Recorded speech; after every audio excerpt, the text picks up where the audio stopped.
শফিকুর বৈঠকের পর জাতীয় সরকার বিতর্ক বেড়েছে। বিদ্রোহীরা প্রার্থিতা প্রত্যাহার না করলে ব্যবস্থা নেবে বিএনপি। পোস্টাল ভোটে পাল্টে যেতে পারে নির্বাচনের ফল, প্রভাব পড়বে 116 আসনে। প্রার্থিতা ফিরে পেতে ইসিতে 5 দিনে 600 আবেদন। ফরিদপুরের বিশ্ব জাকের মঞ্জিলে ওরস শুরু আজ। দর্শক, গ্রামের কাগজের সকালের খবরে আপনাকে স্বাগত। সাথে আছি আমি প্রত্যাশা আক্তার নিশা। শুনছিলেন প্রধান প্রধান শিরোনাম, এছাড়াও রয়েছে রাশিফল। এবার চলুন যাওয়া যাক মূল আয়োজনে। আগামী 12 ফেব্রুয়ারি সংসদ নির্বাচনের পর জাতীয় সরকার গঠনের ইঙ্গিত দিয়েছে জামায়াতে ইসলামী, আর বিএনপি বলছে জাতীয় ঐক্যমত্যে সরকার গঠনের কথা। সম্প্রতি বিএনপির ভারপ্রাপ্ত চেয়ারম্যান তারেক রহমানের সঙ্গে জামায়াতের আমির শফিকুর রহমানের বৈঠকের পর এই আলোচনা নতুন করে জোরালো হয় বলে বিবিসি তাদের এক খবরে জানিয়েছে। জামায়াত বলছে নির্বাচন পরবর্তী সরকার গঠনের আগে তারা বিএনপির সঙ্গে আলোচনা করতে চায় এবং দুর্নীতিমুক্ত প্রশাসন, বিচার বিভাগে হস্তক্ষেপ না করা ও জুলাই আন্দোলনের সংস্কার বাস্তবায়নের 3 শর্তে জাতীয় সরকার গঠনের প্রস্তাব দিয়েছে। অন্যদিকে বিএনপি স্পষ্ট করেছে তারা জামায়াতকে বাদ রেখে তাদের মিত্রদের নিয়ে জাতীয় ঐক্যমত্যের সরকার গঠন করতে চায়। দলটির নেতারা মনে করছেন সব দল মিলে সরকার গঠন করলে সংসদে কার্যকর বিরোধী দল থাকবে না। বিশ্লেষকদের মতে প্রকাশ্যে অবস্থান ও বর্তমান রাজনৈতিক টানাপোড়ার বিবেচনায় বিএনপি ও জামায়াতের একসঙ্গে সরকার গঠনের সম্ভাবনা আপাতত কম। নির্বাচন পরবর্তী বাস্তবতা ও ফলাফলের উপরই শেষ পর্যন্ত সরকারের ধরন নির্ভর করবে। বিএনপি স্থায়ী কমিটির সদস্য নজরুল ইসলাম খান বলেছেন তফসিলের ঘোষিত সময়সীমার মধ্যেই দলের বিদ্রোহীরা প্রার্থিতা প্রত্যাহার করে নেবেন, নইলে দল সাংগঠনিক ব্যবস্থা নেবে। শুক্রবার বিকেলে শেরেবাংলা নগরে দলের প্রয়াত চেয়ারপারসন খালেদা জিয়ার ওপর চিত্র প্রদর্শনীর অনুষ্ঠান শেষে সাংবাদিকদের প্রশ্নের জবাবে এই কথা জানান নজরুল ইসলাম খান। নজরুল ইসলাম খান বলেন, দলের মধ্যে দলের সিদ্ধান্তের বাইরে যারা প্রার্থী হয়েছে সেটা দল দেখছে। আমাদের মতো এত বড় দলে যোগ্য প্রার্থী প্রচুর, সেখানে অনেকেই মনে করছে তাকে যদি মনোনীত করা হতো তাহলে আরও ভালো হতো, তারা সেজন্য চেষ্টা করছে। নজরুল ইসলাম বলেন, প্রত্যাহারের সময় শেষ হয়নি। আমরা তাদেরকে আহ্বান জানিয়েছি দলের সিদ্ধান্তের প্রতি যেন তারা শ্রদ্ধাশীল হয়ে মনোনয়নপত্র প্রত্যাহার করেন। আমরা আশা করছি তারা প্রত্যাহার করবেন। অনেকেই অলরেডি প্রত্যাহার করার কথা আমাদেরকে জানিয়েছেন। সেজন্য আমি মনে করি প্রত্যাহার করার সময়ের মধ্যে এই পরিস্থিতি অনেক উন্নতি হবে, নইলে দল তাদের বিরুদ্ধে সাংগঠনিক ব্যবস্থা নেবে। আসন্ন ত্রয়োদশ জাতীয় সংসদ নির্বাচনের ফল নির্ধারণে বড় ভূমিকা রাখতে পারে পোস্টাল ভোট। ইসি সূত্রে জানা গেছে, পোস্টাল ভোট বিডি অ্যাপে ইতিমধ্যে 15,33,000-এর বেশি প্রবাসী ভোট নিবন্ধন করেছেন এবং তাদের কাছে ব্যালট পাঠানো শেষ হয়েছে। এছাড়া দেশের ভেতরে আরও 7,61,000-এরও বেশি ভোটার ইন কান্ট্রি পোস্টাল ভোটে নিবন্ধন করেছেন। ইসি আশা করছে নিবন্ধিত ভোটারের 90% বেশি ভোট দেবেন। এতে 116টি আসনে 5,000-এর বেশি পোস্টাল ভোট পড়তে পারে, যা অনেক আসনের জয় পরাজয় নির্ধারণে গুরুত্বপূর্ণ হয়ে উঠবে। আসন ভিত্তিক হিসাবে ফেনী 3 শীর্ষে, যেখানে 16,000-এর বেশি ভোটার নিবন্ধিত। জেলা ভিত্তিকভাবে সবচেয়ে বেশি পোস্টাল ভোটার কুমিল্লায়। ইসি জানিয়েছে, পোস্টাল ব্যালটের গোপনীয়তা রক্ষা করা ভোটারের দায়িত্ব। নিয়ম ভঙ্গ করলে এনআইডি ব্লক হতে পারে। ভোট গণনার সময় আলাদা কক্ষে স্বচ্ছভাবে পোস্টাল ভোট গণনা করা হবে।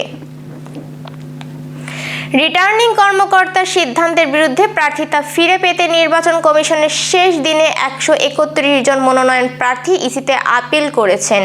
গত 4 দিনে 669 জন আবেদন সহ ইসিতে মোট 600 জন প্রার্থী আবেদন করেছেন। শুক্রবার রাজধানীর আগারগাঁওয়ের নির্বাচন ভবনের সামনে স্থাপিত অস্থায়ী কেন্দ্রীয় আপিল বুথ থেকে এসব তথ্য জানা গেছে। কেন্দ্রীয় বুথের দায়িত্বপ্রাপ্ত কর্মকর্তারা জানান, শেষ দিনে সকাল থেকে মনোনয়ন প্রার্থীদের উপস্থিতি ছিল উল্লেখযোগ্য।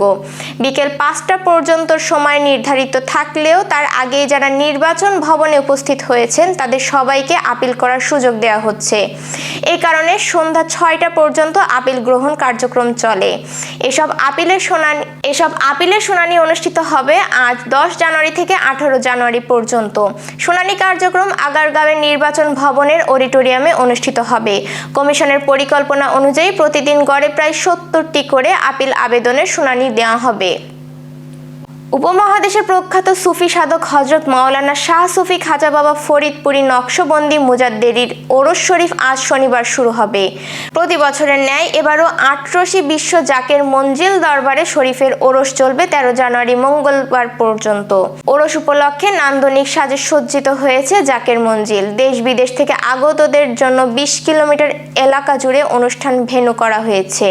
পুরো ভেন্যুর প্রবেশপথে বিভিন্ন স্থানে সুদৃশ্য তোরণ, অসংখ্য প্লাকার্ড স্থাপন, আল্লাহু আকবার খচিত অসংখ্য পতাকা, জামে মসজিদ সহ সব স্থাপনায় নতুন করে রঙের প্রলেপ, পর্যাপ্ত সফেদ এলইডি বাতি, সব মিলিয়ে অপরূপ এক সাজে সজ্জিত হয়েছে বিশ্ব জাকের মঞ্জিল।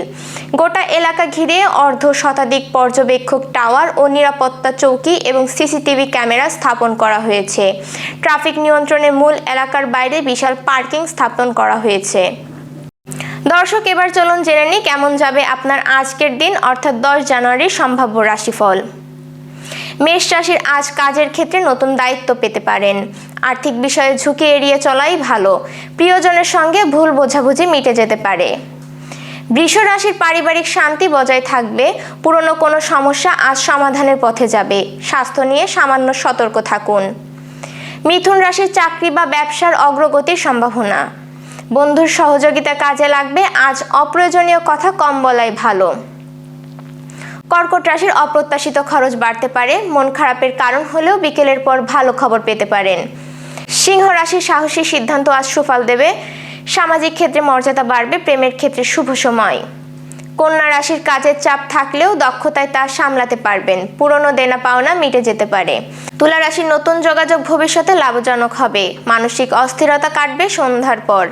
বৃশ্চিক রাশির আবেগ নিয়ন্ত্রণে রাখুন। অর্থনৈতিক লেনদেনে সাবধানতা জরুরি। ভ্রমণের পরিকল্পনা হতে পারে। ধনু রাশির ভাগ্যে সহায়তা থাকবে। পরীক্ষার্থী ও শিক্ষার্থীদের জন্য ভালো সময়। প্রেমে আনন্দের খবর। মকর রাশির দীর্ঘদিনের পরিকল্পনা বাস্তবায়নের সুযোগ আসবে। কর্মক্ষেত্রে প্রশংসা পাবেন।